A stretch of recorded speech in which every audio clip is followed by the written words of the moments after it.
Good day and happiness life mga ka-live change. So for today's video, meron tayong OFW outdoor activities. So sa activities na to, ito makikita niyo yung venue, pinapakita ko.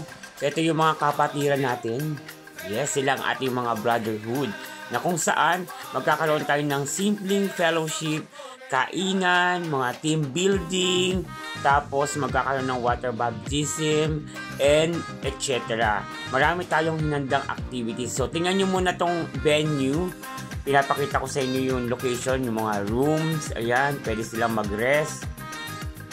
Kasama yan sa binayaran, 2 rooms. Bali, isang buong istrahan na yung kinuha namin for today's event. Ayan, so malalayo pa kasi yung iba, so sinundo, so pwede silang magpahinga dyan kasi ang kinuha naming area is from morning to 5 PM. Ayan yung indoor pool, style jacuzzi siya. Meron din siyang outside.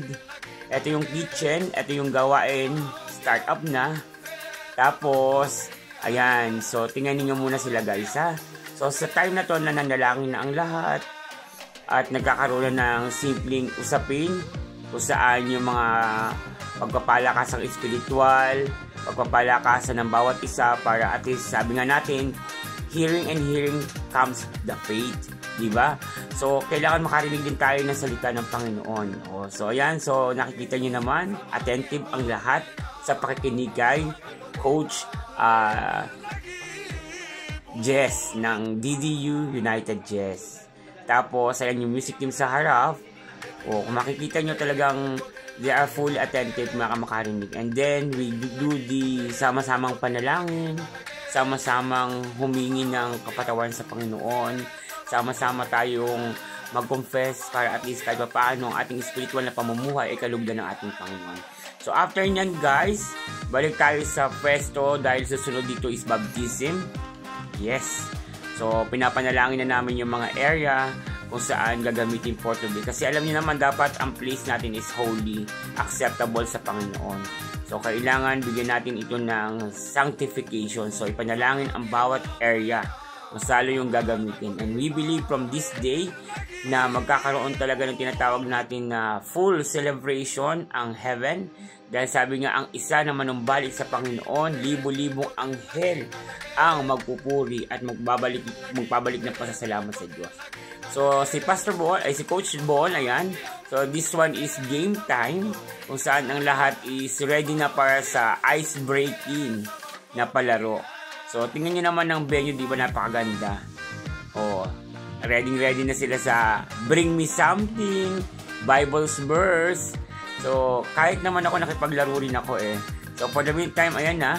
Get ready na tayo sa swimming area. So, set up tayo ng sounds para sa gagawing baptism. Okay, water baptism. Yan ang pinaka-highlight ng event for today. Yung mga magbabalik loob sa Panginoon. So, ayan yung pagliliguan. Also, after na baptism, tatakbo na tayo sa swimming time. Diba? So, ayan guys. So, nakikita nyo, to God be the glory sa kanilang mga buhay. We believe na pag nilubog sila sa tubig na ito, malilinis ang kanilang physical at tatakbo ang pamumuhay na spiritual.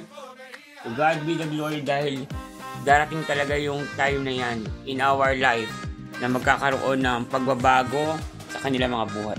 Ang pagbabalik loob sa Panginoon is napakagandang way sa ating buhay kasi alam niyo naman, when we accept the Lord Jesus Christ as a Lord and Savior, magkakaroon tayo ng buhay na kaaya-aya at take note, yung mga nagawa natin pagkakamali, hiningi natin tayo bago lang nilalang. So, this time, ito yung tinatawag na water baptism na kung saan nilulubog tayo sa tubig at pagbangon natin, tayo ay mga bagong nilalang na kung saan magpupuri sa Panginoon o bibigay ng tinatawag natin na tunay na pagbabago sa ating mga buhay. So, to God be the glory sa lahat ng mga nagpa-water baptism sa swimming pool na to. And we believe hindi nyo ito makakalimutan. So, more blessings to come sa lahat ng mga kapatiran, sa lahat na nagpabaptize. Alam ko po na the Lord see everything. And alam ko po na nagdidibang ang buong kalangitan dahil ang mga pangalan ay naisulat na sa tala ng buhay. So, magpatuloy lang tayo. Increase our faith kasama ng mga brother mo dito na susuporta sa inyong lahat ng mga bagong mananampalataya. So ayan po, tapos na baptism and now swimming time ng mga ka-OFW. So God be the glory sa inyong lahat. Alam ko po na nag-enjoy naman siguro kayo sa inyong panonood. Patuloy nyo po suportahan ng Life Change OFW Journey. Magkakaroon po ng Life Change Community Impact sa Pilipinas po yan. So lagi nyo pong tatandaan, don't forget to like, share, subscribe, comment down below, and i-follow nyo rin ako sa FB Reels Leonardo Pulintan. At don't forget mag-iwan ng bakas para kayo ay masuklian at mabalikan. Maraming salamat also sa mga C2C,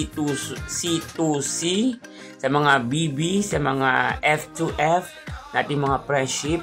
At maraming salamat sa lahat na nakasama ko today. So God be the glory dahil magkikita-kita na ulit tayo sa susunod na time at magkakaroon tayo ng more activity and more event. So I believe naging masaya ang lahat. So this is the end. Patuloy po tayo magsuportahan, magpalakasan, physical and spiritual. Magtulungan po tayo and piliin natin laging mabuti dahil ang Diyos ay mabuti. Ang pag-ibig ng Diyos ay suma sa ating lahat at nawa po ay lagi tayong mapagpala. Be a channel of blessings sa lahat ng iyong ginagawa. Isipin mo na nakikita ka ng Diyos. So hanggang dito na lang. Don't forget to subscribe, like, and share sa ating Life Change OFW Journey.